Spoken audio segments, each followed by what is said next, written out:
Hey guys, welcome back to my channel, and we're continuing with a look back at the 1978 science fiction television series Battlestar Galactica, the original Battlestar Galactica. As much as I like and love the reboot series, this one, the original, is always going to be number one in my heart.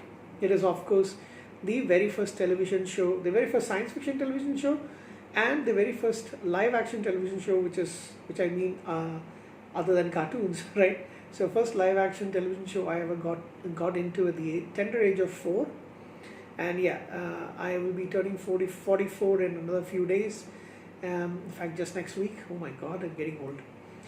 I'll be turning 44 in a few days. And to be honest, in the 44 years that I have been a fan of this show, my love for it has only increased and never gone down, right? All right, so let's get to the double part episode, which almost is almost like a movie in itself. It is a two-parter. In the original run, I believe they actually showed it continuously, but in syndication it has been split into two. The version that I have is actually as a movie, a single movie, and it's around 130 minutes, I guess, in length. Anyhow, forget the beeping from my mobile phone. It's okay, never mind. But yeah, this double part episode is called Greetings from Earth, and that is a title which is a bit misleading because it's not actually Earth as we know it. In fact, they do show our Earth in the sequel series, which is Galactica 1980. However, the reason why it's titled as Greetings from Earth is the Galactica finds an older ship that has been, when I say older, technology wise it is older. It's not as fast as the ships that the colonists have, the 12 colony people have, but this is a ship that is going much slower. So while on a routine patrol, we haven't seen the Cylons in a while, by the way. On a routine patrol, they actually, Starbuck and Apollo run into this ship, and they find that there are some life signs, but the life signs, they're all in stasis. So they bring it aboard the Galactica and find that there are humans looking exactly like humans who are in stasis. A man, 4 young kids, and a woman. They assume they're all part of one family. So these people, they think that they are from Earth, since the Galactica is now on the path towards Earth, heading in the direction of Earth, as guided by the beings from the the flying city of lights. Excuse me. All right. So they run into these. Like now they're on the ship. The scientist, Dr. Wilker, and what is the name of the medical doctor? I keep forgetting his name. It is played by George Murdoch, Dr. Salek. George Murdoch, if you do not know, I've also seen him in a television series called What a Country, where he plays Laszlo Gabo, who is a Hungarian. And he was also the God character in. I think he's also played a Klingon in Star Trek. He also played the God character in Star Trek 5, or the much maligned Star Trek 5. Anyhow, Dr. Salek and Dr. Wilker do their testing along with Cassiopeia, checking on the status of the 6 humans, and they're trying their best to get in, but they are afraid that if they do too much experiments, they might end up, killing the folks. The council of the 12 is is really impatient because they believe that they need to speak to these people because they need to negotiate for the surviving colonists to actually get to Earth. So they think these people are Earthlings. In fact, they even call them Earthlings, and that's why the title Greetings from Earth. And there's another reason why. So finally, Michael, who is the male adult in the group, he actually talks to some of the folks like Adama, Apollo, and Starbuck. He usually thinks they're from a faction known as the Eastern Alliance, which we'll come to in a little while. They tell him that no, we have no idea what you're talking about. So apparently, the reason he and the rest of them, remaining people from the ship, are not able to really adjust to life on Galactica because their atmosphere, their gravity, sorry, is actually 1/6, I believe, that of the colonies, and therefore they can't adjust to the oxygen. They can't. It's the oxygen is much denser. They can't actually adjust to it. Well, yeah, 1/6 the gravity of Caprica, and I assume the rest of the other colonies as well. So they are not able to actually So they actually come from a planet, or their origin is from a planet called Terra. Although the 6 of them were from one of the colonies of Terra, which is called Luna 7.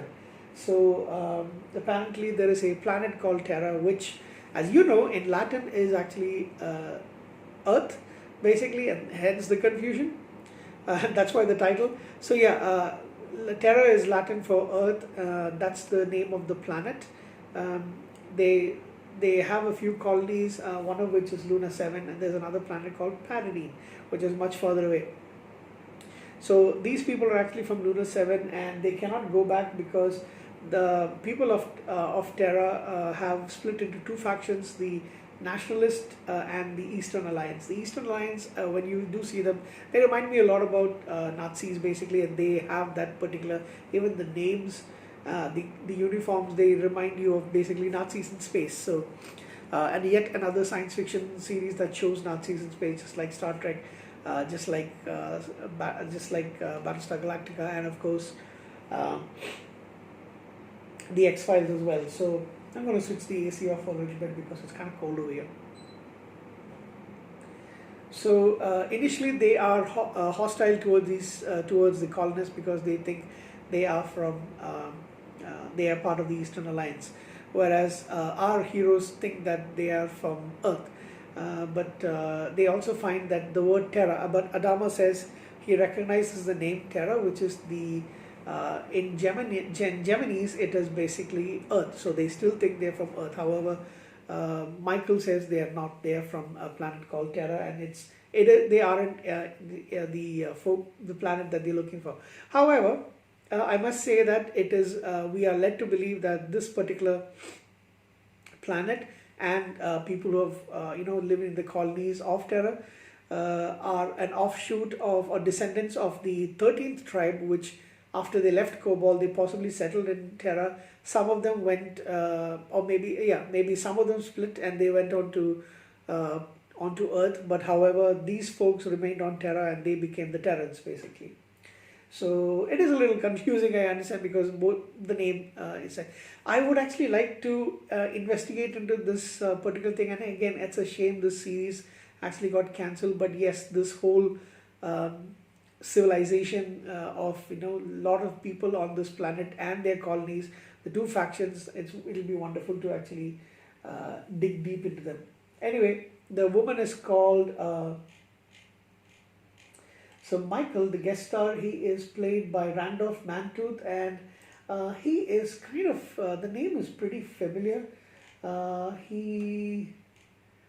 checking to see if I've seen him. He was in Sons of Anarchy. I don't really remember. He was Charlie Horse.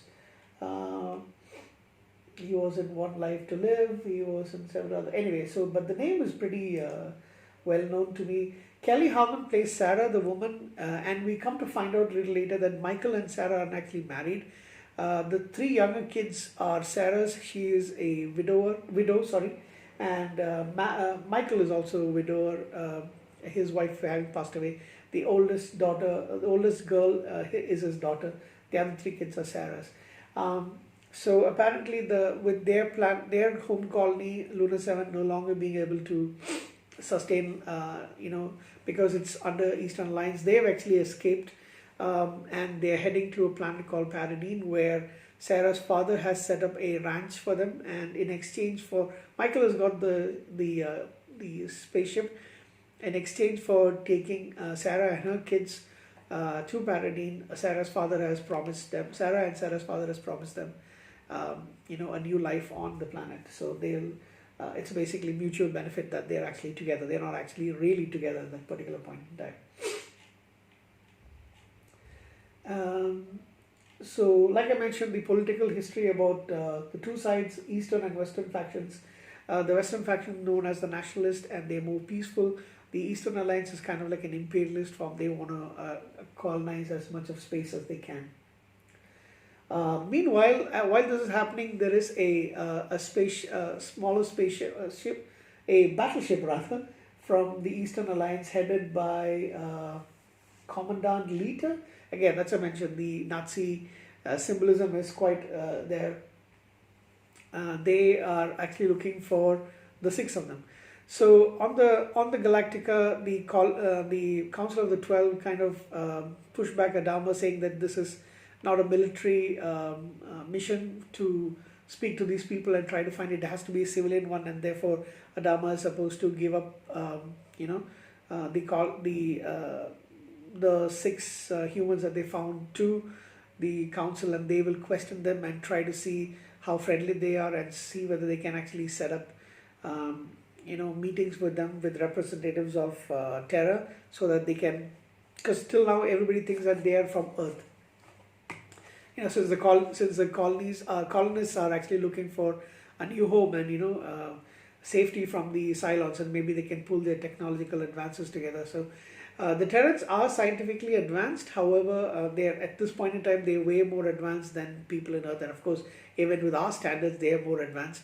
But the problem is they can't stay along with the colonists because of the problem that they were bred on colonies where the gravity is much lower and the oxygen content is also much lower. So they can survive on Paradine, but they can't with the on the Battlestar Galactica.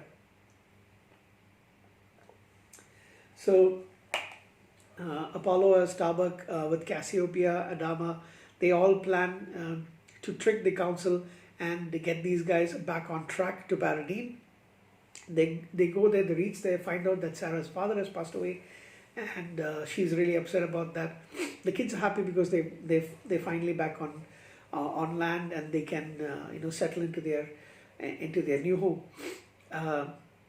Michael and his daughter are offered a place there, as well as Starbuck and Cassiopeia and Apollo.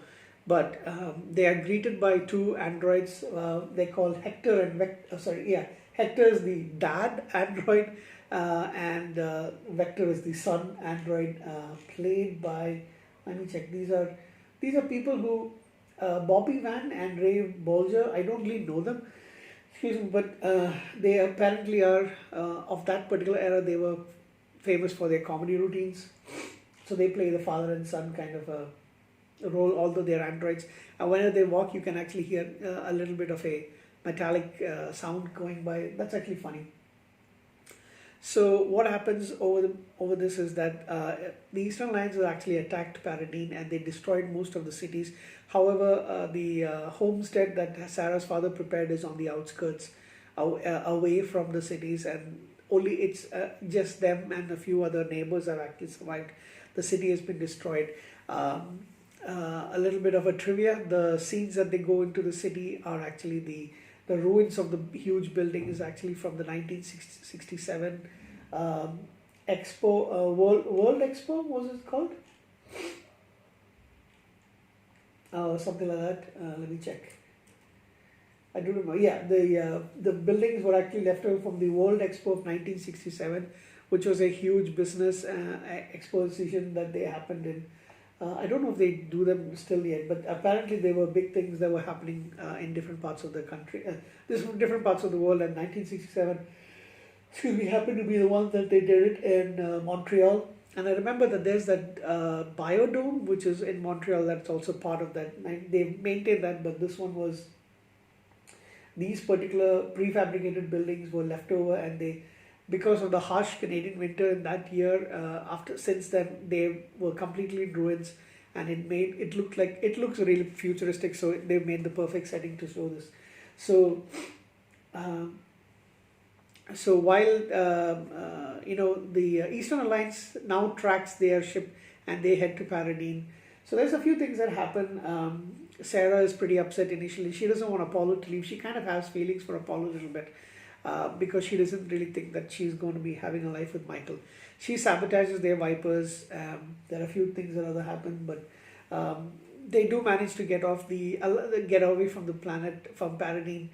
The Eastern Alliance comes in and they capture Sarah and the kids, while the rest of them are actually going looking for the archives where there are possibilities in the city, that there are hints as to where Earth actually is, because um, the people on Galactica, they believe that the Terrans may have been a descendant of the 13th colony, but they still do want to get to Earth, and Michael refuses to tell them the path to Earth, to Terra, because he says there is no way you would actually be accepted there.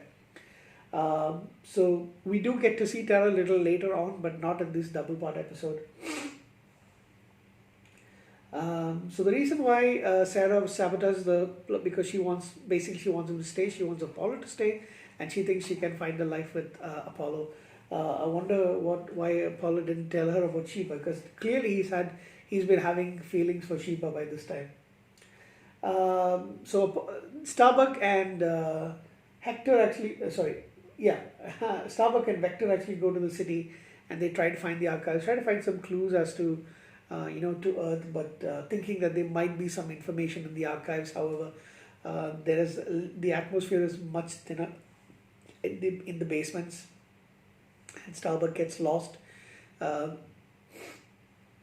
Hector decides to come back and get the rest of them to go and look for him. They do find him, but by that time the Alliance has landed on Paradine, and they hold Sarah and I believe the youngest kid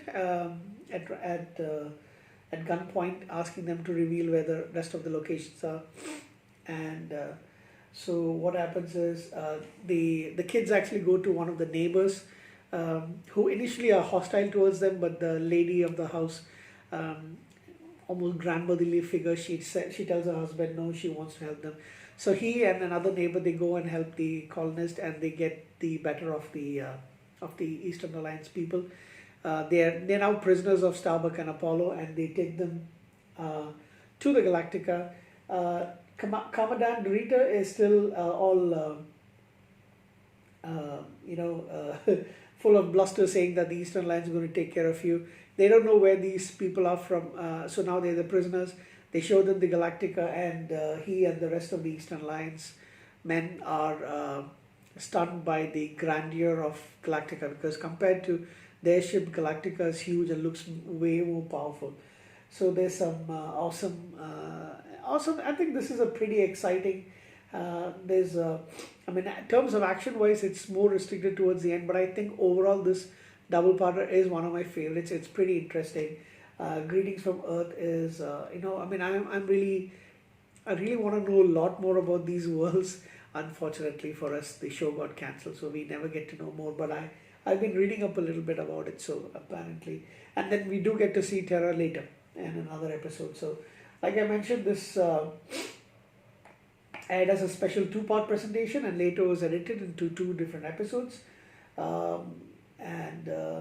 The Sarah, who is played by Kelly Harmon, is actually the sister of Mark Harmon, who you would see on several shows such as NCIS. He's a very famous actor. I think she's the older sister to Mark Harmon. And she's very pretty at that time. So Kelly Jean Harmon is her name, and she is known for her work on basically Blues, Switch. Her father is football star Tom Harmon, and she's sister of Mark Harmon and Christine Harmon. So and she's the ex-sister-in-law of Ricky Nelson and Mark Tinker. So she is the aunt of musicians, the Nelson twins, Gunnar and Matthew Larson, actress Tracy Nelson. Sorry, Gunnar and Matthew Nelson. They were a rock band. They still are. Basically, they both are twins. They're a pair of twins, and they were much maligned, especially when grunge came in. But I do like some of their songs. Actress Tracy Nelson and Sam Nelson. So I don't know Tracy Nelson and Sam Nelson, but I do know the Gunnar twins. Yeah, so she's a very pretty actress. Throughout the series, there's a lot of beautiful women in this particular show. Another reason to love it. So that's basically it about this particular episode. like I mentioned, they another race, but this one that's much more advanced, and they don't know anything about the colonists. So it's possible this is possibly what has happened, or maybe I should leave it for another video, I guess. But yeah, this is possibly what has happened. The 13th colony separated from the other 12 colonies. They headed out. They possibly landed on Terra, and then a huge civilization sprung out of that. With no knowledge of, I mean, over generations they lost all knowledge about Cobol and the other 12 colonies. One section from there left there and made their home on planet Earth, which is our Earth, and they probably named it Earth because of Terra. So there's a lot of interesting things over there. Even and in this show, our humans from Earth, our Earth, have no knowledge about the colonists. They think life started here on Earth. So they have no knowledge about the colonies. They have no knowledge about Terra or any of the other colonies like Luna 7 or Paradine, and they definitely do not know that humans initially evolved on a planet called Cobol. So that's very, very interesting and exciting. I love these kind of science fiction shows for these kind of things, and I could spend hours and hours discussing them. So I really do I really do love this particular kind of series. This is the reason why you find a lot of things about it. So that's all the interesting things about this particular double episode. It's a movie in itself. Anyway, so I'll catch up on another video pretty soon. I've got one more unboxing to do. It's kind of late. I want to watch a movie before I go to bed. It's like 12:30. So yeah, this video's been going on too long. And after that, I probably will knock off everything and go to bed. Say good night for now.